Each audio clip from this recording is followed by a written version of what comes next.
Muy bien, en esta mañana vamos a platicar un poquito, vamos a trabajar en nuestras mesas porque creo que esto nos hace bien a todos, el confrontarnos a la palabra de Dios, buscar esas verdades que Él tiene para nosotros y continuamos juntos descubriendo cuál es la buena, agradable y perfecta voluntad de Dios para la vida de cada uno de nosotros. Este grupo de varones, de hombre íntegro, aquí que nos juntamos cada martes y cada miércoles a estudiar la palabra de Dios, también las personas que están del otro lado acompañándonos, creo que se han dado cuenta cuál es o qué es lo que nosotros buscamos o pretendemos como grupo al estudiar la voluntad de Dios. Y la hemos definido como algo que nos tiene que quedar muy grabado. Que la voluntad de Dios para un verdadero hijo de Dios, ¿cuál es? Dios quiere que hagamos su voluntad. ¿pero de qué manera? ¿Que su voluntad es nuestra qué? Santificación. Tiene que ver con la santificación, la santidad. El hecho de que Él nos hizo santo, Dios nos hizo santo a través de Jesucristo, quien pagó el precio por nosotros, quien hace que Dios nos vea santo, que nos haya apartado del pecado, que nos haya apartado con un propósito.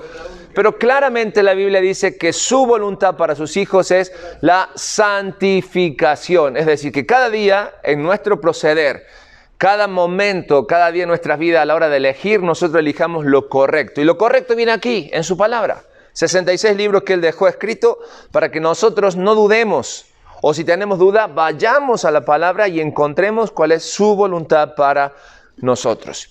Y hoy quiero hablar un poquito acerca de, ya aterrizando el final de esto, o final más, este preludio, podemos decir que duró un tiempo, anunciando o esperando lo que viene. Lo que viene es el retiro, el próximo fin de semana de este que viene en 8.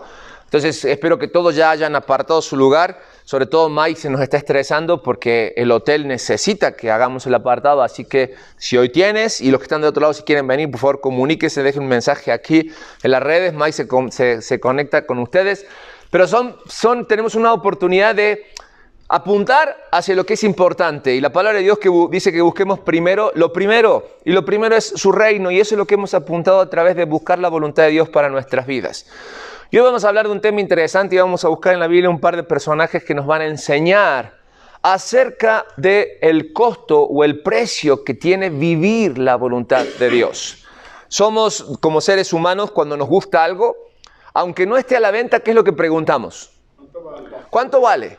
Y cuando nos dicen el precio, ¿qué es lo que decimos? ¿Por qué tan caro? ¿No? Es como que natural nos sale, sobre todo de esta parte del continente. Así nos sale. Algo que nos gusta, así, no sé, la última playera de tu equipo favorito, el carro que tanto quieres y cosas así. Dices, wow, qué bonito. ¿Y cuánto cuesta aunque no esté a la venta? Súper interesados nos mostramos, ¿verdad? Y ahora que nos dicen el precio, ¿por qué tanto? No, es natural. ¿Ah? ¿Cuánto lo menos? ¿Cuánto lo menos? ¿No? Algo que llegue y pregunta, ¿cuánto y por qué tan caro? Sí, está en nuestra naturaleza. Pero es interesante porque cuando se trata de lo mejor, donde buscamos lo mejor, la pregunta es, o la definición para cada uno es, ¿qué es lo mejor para nuestras vidas? ¿No? Preguntamos, o debemos preguntar, ¿qué es lo mejor para nuestras vidas? ¿Qué es lo que realmente deseamos para nuestras vidas? Y cuando se trata de agradar a Dios, lo mejor siempre es, como hombres, que nosotros aprendamos ¿a qué? A obedecer. Porque de eso se trata. Es decir, cuando hablamos de lo mejor para nuestras vidas, de obedecer y hacer la voluntad de Dios, lo que nosotros necesitamos aprender a preguntarnos es ¿hasta dónde estoy dispuesto a ir? ¿Qué es lo que estoy dispuesto a pagar? ¿No es cierto? ¿Cuál es el porcentaje que yo tengo que poner? O simplemente recordar o analizar nuestra mente y decir, bueno, ¿cuánto me va a costar desobedecer a Dios? ¿Qué consecuencias puede traer desobedecer a Dios? Es interesante que como cristianos tenemos o vivimos vidas muy peculiares, muy singulares, porque siempre estamos buscando hacer la voluntad de Dios, ¿sí o no?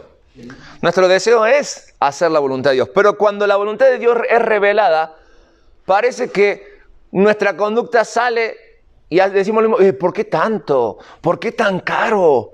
Si cuando tendría que ser algo simple. Y a veces podemos incluso caer en el error de pensar que los caminos de Dios son fáciles.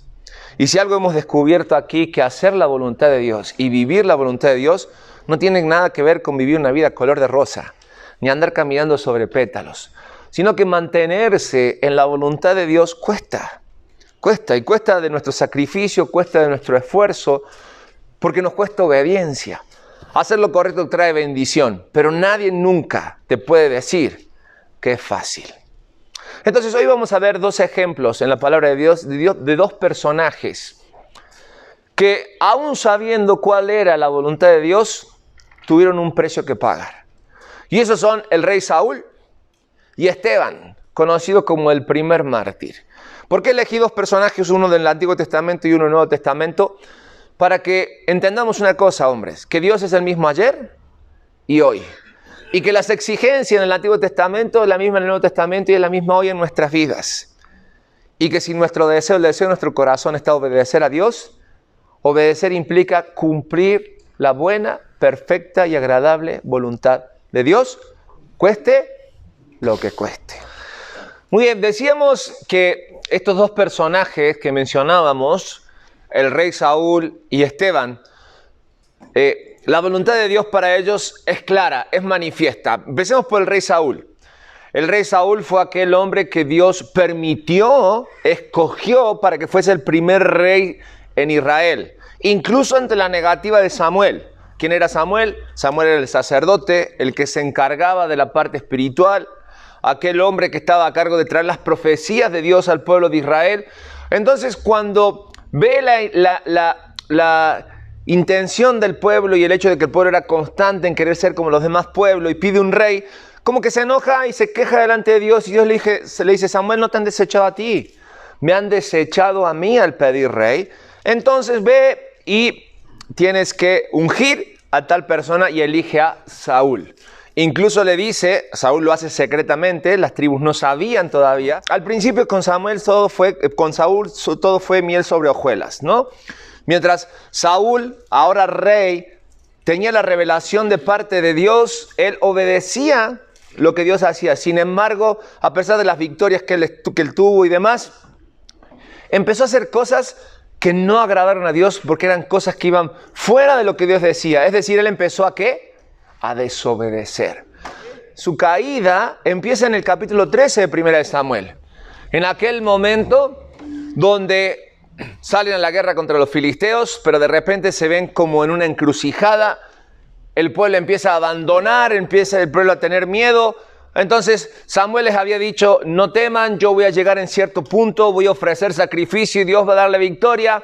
Y viendo el rey Saúl que Samuel no llegaba, él decide hacer lo que no tenía que hacer. Y en aquel momento, cuando él ofrece aquel sacrificio que no le tocaba hacerlo, no decimos que está mal ofrecer sacrificios, pero no le tocaba hacerlo a él, porque le tocaba a Samuel. Cuando llega Samuel, inmediatamente después que le ofrece el sacrificio, le advierte y le dice, Jehová te ha desechado y ahora ha escogido a otro hombre conforme a su corazón. ¿De quién estaba hablando Dios? De David.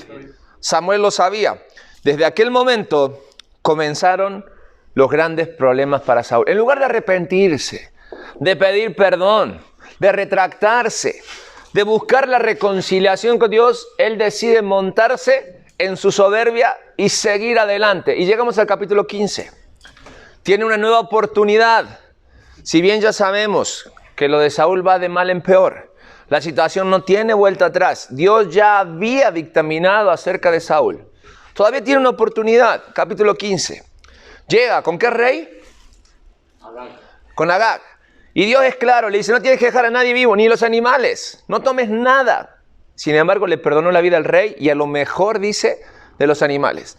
Cuando llegó Samuel, por el balido de un animal, por el ruido de un animal, lo mandó al frente. Y ahí vino toda la situación. Y conforme a esto, vamos a ver cuál es el precio que pagó por desobedecer lo que Dios había hecho. Y la primera pregunta tiene que ver con cuál fue la reacción de Saúl al darse cuenta que se había equivocado. ¿Qué era lo que realmente a él le preocupaba? Tenía temor del pueblo.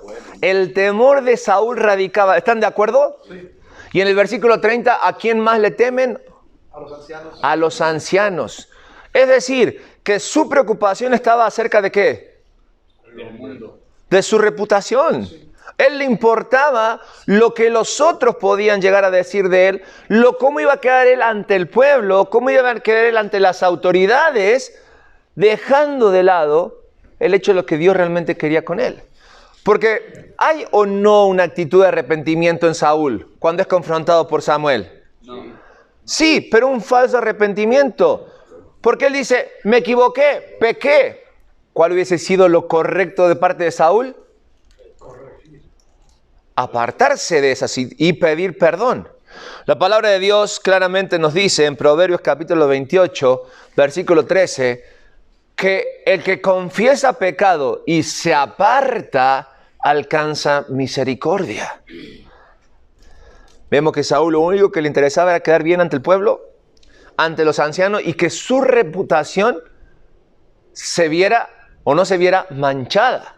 En el momento que entendió que si bien él como persona no era rechazado por parte de Dios, sino que su reino no estaba siendo aprobado por Dios, y la palabra de Dios dice que en el momento en que Dios se apartó de Saúl, un espíritu malo le atormentaba. Y no necesariamente hablamos de demonios que llegaban, porque suficiente tenía Saúl con su propia vida, con sus temores, con sus inseguridades.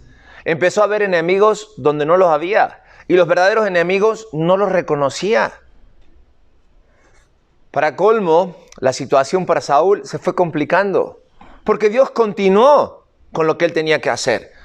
Y no solamente le reveló que David iba a ser el rey, sino que se lo metió en su casa. Primero tocaba el arpa, después fue su yerno. Y aquel jovencito no solamente era alguien que tocaba la música para el rey Saúl, sino que después se convirtió en un héroe de guerra. Porque había cánticos que decían, Saúl mató a sus miles y David a sus 10,000. Pongámonos un momento en el lugar de Saúl. Imagínate que tú escuchas a una persona empoderada, rey, y que de repente aquel plebeyo, aquel muchacho que era un pastor de oveja, ahora era un héroe de guerra y la gente lo victoriaba más que tú. Pues sí, era normal que ahora conviviera con el enemigo. Y quien fuera una persona cercana se convirtió en enemigo público número 1. Y lo empezó a perseguir. Pero hay otra parte de esta historia que me llama mucho la atención. Y tiene que ver con Jonatán. Porque cuando Saúl se dio cuenta que la voluntad de Dios era quitarle el reino a él y también a su familia, ¿cuál fue su reacción? ¿Qué es lo que hizo? Pregunta número 2. ¿Qué es lo que hizo Saúl cuando se dio cuenta? Y se enojó tanto con su familia. A Jonatán, a la madre de Jonatán maldijo. Y se enojó contra ellos. Pero si hay algo que quiero rescatar de esta historia, más allá de que los tiempos y los cumplimientos de Dios son perfectos, es la actitud de Jonatán. Porque Jonatán tranquilamente se podría haber alineado el pensamiento del padre, ¿sí o no? Porque Jonatán, ¿qué era? El heredero al trono. Tenía derecho. Pero el trono había sido quitado para Saúl y su familia. ¿Y cuál fue la actitud de Jonatán? ¿Fue diferente a la de su padre Saúl? ¿Qué hizo? ¿Qué hizo cuando se enteró que David iba a ser el rey en lugar de su padre? Se dio cuenta de que al proteger a David, estaba cumpliendo ¿qué cosa? El designio de Dios. Y fíjate, si hay algo que nos enseña Jonatán en esto, es que a la hora de cumplir la voluntad de Dios, debemos estar dispuestos a perder. Porque Jonatán tenía derecho a el reino. Era heredero directo. Sin embargo, él reconoció a David. Porque podría haber dicho David, oye, échame la mano, ayuda a mi papá, a ver qué forma se puede reconciliar. Me conviene. No, pero Jonatán, más allá de la amistad que lo unía a David, era el temor a Dios. Y dijo, yo voy a ser uno de tus siervos. La historia nos cuenta que cuando Saúl fallece, cuando Saúl muere, junto con él mueren sus hijos. Y llega la noticia, entonces lo normal era que cuando el rey se moría o era muerto, se lo mataba junto a sus hijos, se iba detrás de sus herederos para que no quedara nadie, era borrar cualquier posibilidad de que alguien reclamara el trono. Entonces, en medio de todo esto, cuando vienen a buscar a los herederos de Saúl, Jonatán tenía un hijo, Mefiboset. ¿Escucharon la historia de Mefiboset? Dice que la nana, cuando salió corriendo ante el temor de que lo mataran, se cayó sobre él y le fracturó las 2 piernas, dejándolo lisiado. Y así fue por mucho tiempo Mefiboset un anónimo, hasta que David llegó al trono, reclamó el trono, lo que le pertenecía. No sin antes llorar a Saúl, no sin antes hacer justicia por la muerte de Saúl, porque él nunca dejó de ver a Saúl como el ungido de Jehová. Y una vez que estuvo en el trono, llamó a ver si había aquí un descendiente de Saúl, de la casa de Saúl. Y alguien le dijo, hay uno, Mefiboset, hijo de Jonatán. Tráiganlo a mi presencia. Y llegó el niño, ya un joven, lisiado, con problemas. Me imagino que la única forma de sobrevivir de un lisiado de aquel momento era mendigar. Pero había gente a su alrededor que lo estaba cuidando. Y cuando llega Mefiboset a la presencia de David, David hace o actúa en gracia con ellos. Y a Mefiboset le invita a formar parte de la mesa real. Y a aquellos que habían estado a su lado le da tierra para que trabajen por haber cuidado la descendencia de Saúl, la descendencia de Jonatán.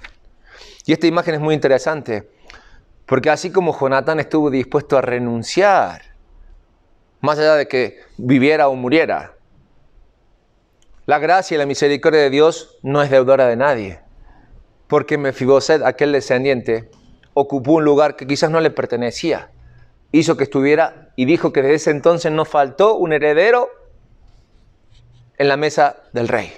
Tú y yo somos muchas veces Mefiboset, sumidos en nuestra miseria, golpeados por la vida. Sin embargo, el rey nos invita a formar parte de su mesa por su gracia y su misericordia. Y no debemos olvidar nunca esto. Y cuando hablamos de la voluntad de Dios, la enseñanza clara para nosotros a través de la vida de Saúl y Jonatán es que el precio que debemos pagar muchas veces para la voluntad de Dios es renunciar. ¿A qué estamos dispuestos a renunciar? Jonatán, a diferencia de su padre, estuvo dispuesto a renunciar a la herencia, al trono, a la posición que tenía. Y Dios no hizo esperar, o Dios no tardó, y en su momento dio la bendición. ¿Estamos de acuerdo? Vamos al otro caso. El caso es el caso de Esteban. Acá, en contraste de lo que vimos con Saúl, claramente vemos que Esteban estaba haciendo lo correcto, ¿sí o no? Sí. ¿Qué hacía Esteban? Predicaba el evangelio. Esteban es conocido como el primer mártir. ¿Por qué? Y en Hechos capítulo 7 se relata que Esteban estaba ¿con quién? ¿Con quién se había juntado? ¿Con quién estaba hablando Esteban? La mesa que tiene que trabajar Esteban. ¿Con quién estaba? Con la crema innata en aquel entonces de la sociedad religiosa. Aquellos que no le contabas la historia, ellos te la contaban. ¿No es así? Y dice que Esteban se presenta ante ellos y el mensaje que da es un mensaje ¿de qué? Es un mensaje que los va a confrontar, porque le dice las verdades en sus caras. Les dicen que aunque el Mesías se manifestó, ellos no lo tomaron como tal, sino que lo señalaron, lo condenaron y lo crucificaron. Imagínate, le están diciendo esa verdad y la reacción de esta gente, ¿cómo fue? ¿Cómo reaccionó? Y si quieren, las otras mesas pueden completar las preguntas porque nos van a ayudar ellos. ¿Cómo reaccionó las personas con las que habló Esteban y por qué? ¿Cómo reaccionaron? Se molestaron, sus corazones se prendieron. Dice que crujían los dientes, ¿no? Es decir, eso es más tarde que temprano, déjamelo en un cuarto oscuro a solas y vas a ver cómo lo callo, ¿no? Esteban lo único que estaba haciendo era hablar la verdad, porque Esteban no estaba ni siquiera inventando cosas. Si hay algo que confronta a las personas, que nos confronta siempre es la verdad, ¿sí o no? No podemos escapar a la verdad. No podemos escapar a las consecuencias de la verdad, ni mucho menos de nuestras faltas. ¿Por qué esta gente reaccionó? Porque se sintió acusada por una verdad que simplemente les estaba siendo revelada. Ahora es interesante, por hacer lo correcto Esteban, porque eso es lo que tenía que hacer, compartir esa verdad, de que ellos habían señalado, de que ellos habían sido utilizados para el cumplimiento de algo que Dios había decretado a través de su Hijo y que era necesario, pero que incluso ellos podrían haberse arrepentido. ¿Cuál fue el precio que pagó Esteban por hacer lo correcto? La muerte. Lo señalaron a Esteban, lo acusaron, lo condenaron. Dice que lo sacaron de la ciudad y comenzaron a apedrearle. Pero Esteban estaba haciendo lo correcto. Esteban estaba cumpliendo con lo que Dios podía, o lo que Dios le pedía que estuviera haciendo. Confirmamos una vez más que hacer lo correcto nunca es del agrado de este mundo. hacer lo correcto nos va a confrontar con este mundo. Porque hacer lo correcto es decirle a este mundo que es pecador. Hacer lo correcto es compartir la verdad de Jesucristo, que Cristo Jesús vino a este mundo para salvar lo que se había perdido. Para aquellos que, no los que se equivocan, porque no podemos abaratar el pecado diciendo te equivocaste, sino que realmente debemos confrontar, pecaste. Y nuestro ejemplo es Jesucristo. Cuando Jesucristo compartía la verdad, no adornaba el mensaje. Jesucristo, cuando se enfrentó a esta misma gente que se enfrentó a Esteban, ¿cómo lo llamó? ¿Qué les dijo? Les habló de la verdad, les dijo lo que había en su corazón, sepulcros blanqueados. Con su boca dice unas cosas, pero su corazón no está en ese lugar. Cuando tú compartes el Evangelio, espero que lo hagan, das un mensaje que haga quedar bien a las personas, que las personas no se ofendan. La verdad del Evangelio confronta, hombres. Confronta. La verdad del Evangelio te va a llevar a perder más que a ganar. La verdad del Evangelio, cuando lo predicas como es, te va a suceder como Esteban. Van a querer apedrearte y te apedrean. Quizás no te tiran piedras de verdad, pero te insultan, te denigran, te hacen un lado. ¿No? Jesucristo dijo, en este mundo, totalmente, en este mundo tendréis aflicciones. Acabamos de pasar la semana del amor y la amistad, y Jesús fue claro en cuanto a nuestra relación. Dijo, amistad con el mundo es enemistad con Dios. Nosotros no vinimos a este mundo para quedar bien con el mundo. Nosotros vinimos a este mundo para cumplir nuestra misión. Y cumplir nuestra misión es confrontar a la gente, y no con palabras bonitas, sino con la verdad del Evangelio. Dios llama al pecado, pecado. Y en ningún momento veo en la Biblia que Él sea blando con el pecado, o que adorne las palabras. A veces nos quejamos de Pedro, nos quejamos de Pablo, cómo hablaban, pero así se predica el Evangelio. Así debemos predicarlo. Es un Evangelio, la palabra de Dios dice que cuando Cristo vino a este mundo y dejó el Evangelio, llegó incluso para separar, para dividir, para confrontar a las personas. Que tu familia no te hable porque tú hablas del Evangelio de Cristo, eso es victoria. Eso es gloria a Dios. Que tus amigos ya no quieran verte porque tú hablas del Evangelio es una victoria. A Cristo lo crucificaron por el mensaje de la verdad. A Esteban lo apedrearon. Cuando hablamos de la voluntad y el precio de la voluntad de Dios es así como a lo que estás dispuesto a renunciar.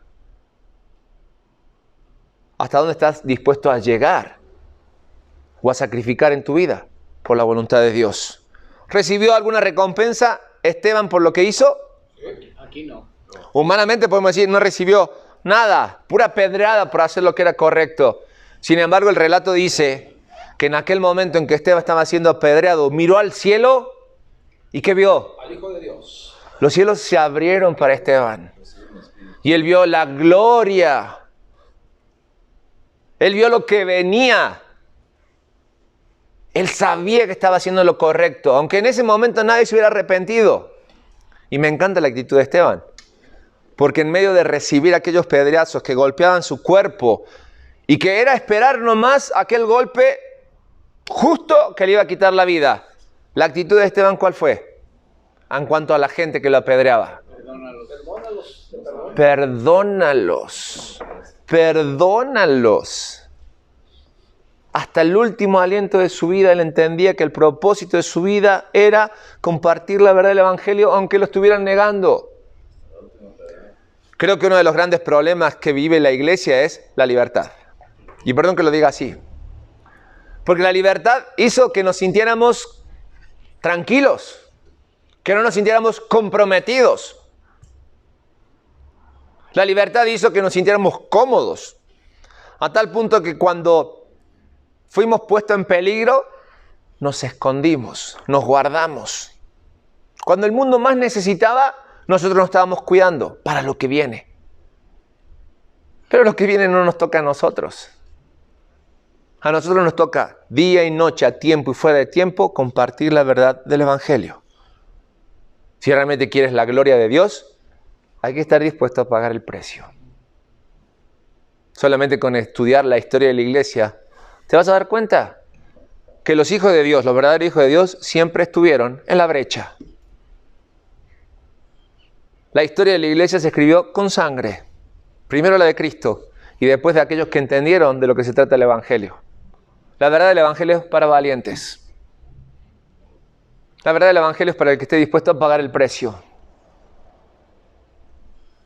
Descansar en la eternidad. Y ni siquiera es descansar, de decir me relajo, porque la eternidad va a ser para gozar, para disfrutar.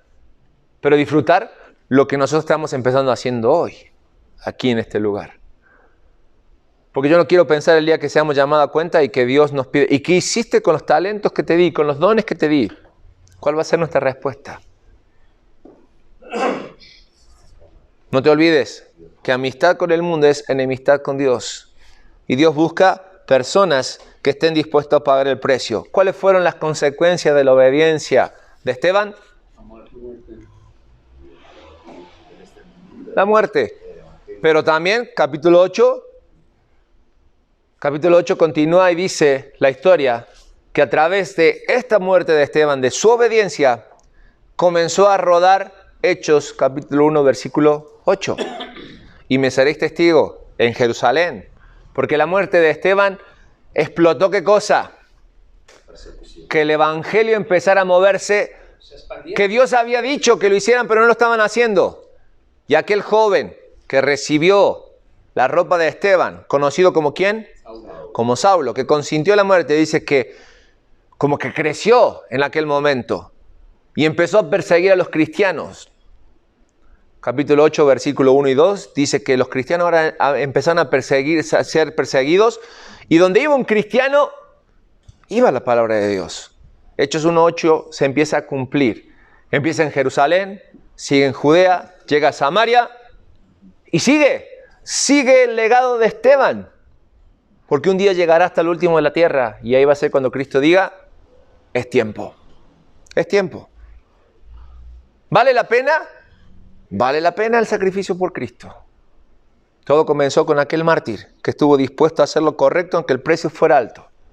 Imagínate lo que Dios puede hacer contigo, porque Dios es el mismo ayer, hoy y por los siglos. Terminamos con esto. Salmo 48, hombres. Salmo 48. Salmo 48 dice así, ¿lo podemos leer, varones? ¿Están listos? Sí. Vamos. Dice, el hacer tu voluntad, Dios mío, me ha agradado. Hasta aquí. El hacer tu voluntad, Dios mío, me ha agradado. ¡Wow! ¡Qué compromiso!, ¿verdad? ¿Qué palabras más fuertes de parte de David, quien escribió esto? Te pregunto, el hacer la voluntad de Dios, ¿te ha agradado? ¿Le has encontrado el sentido? Claro. ¿Has encontrado el centro de la voluntad de Dios? ¿El motivo por el cual estás aquí en la tierra? ¿O todavía te cuesta? Mientras haya vida y oportunidad. Si todavía te cuesta, dice la palabra de Dios que para que nos agrade el hacer la voluntad de Dios, versículo 8 en la segunda parte dice, y tu ley está en medio de mi corazón. Porque si no fuera por la palabra de Dios, no supiéramos cuál es o no sabríamos cuál es la voluntad de Dios para nuestras vidas. Ya está revelada. 66 libros escritos, inspirados, soplados por Dios, donde todos los aspectos de nuestra vida encuentran una solución. Simplemente nosotros debemos decidir obedecer, sujetarnos para entender cuál es la buena, agradable y perfecta voluntad de Dios para nuestras vidas. Y así decir, confiados y con toda seguridad, el hacer tu voluntad, Dios mío, me ha agradado. Y son las palabras de un hombre que tenía un montón de defectos, Porque más allá de que David tenía un corazón conforme al corazón de Dios, erró un montón de veces. Sin embargo, él entendía que volver a Dios, el hacer su voluntad, era lo mejor para su vida y que no lo podía hacer solo. Y que para eso estaba la ayuda del Espíritu Santo cuando venía a él. Pero también estaba la palabra revelada. Y fíjate que él no tenía los 66 libros como nosotros. Hoy, eso quiere decir que hoy no tenemos excusa para hacer lo que debemos de hacer. Amén. Vamos a orar, hombres.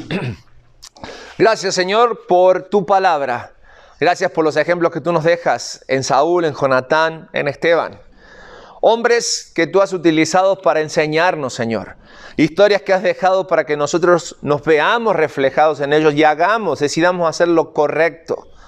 Padre, que el deseo de nuestro corazón sea regocijarnos en tu voluntad. Que el deseo de nuestro corazón sea agradarnos en aquello que tú has marcado para nuestras vidas. Que siempre busquemos en tu palabra la guía necesaria para cada uno de nuestros corazones. Es el deseo de nuestra vida, es el deseo de nuestro corazón. Que tú bendigas a cada hombre en este día, que podamos conquistar aquello que tienes para nosotros y nos podamos glorificar en tu presencia. En el nombre de Cristo Jesús oramos. Amén y amén.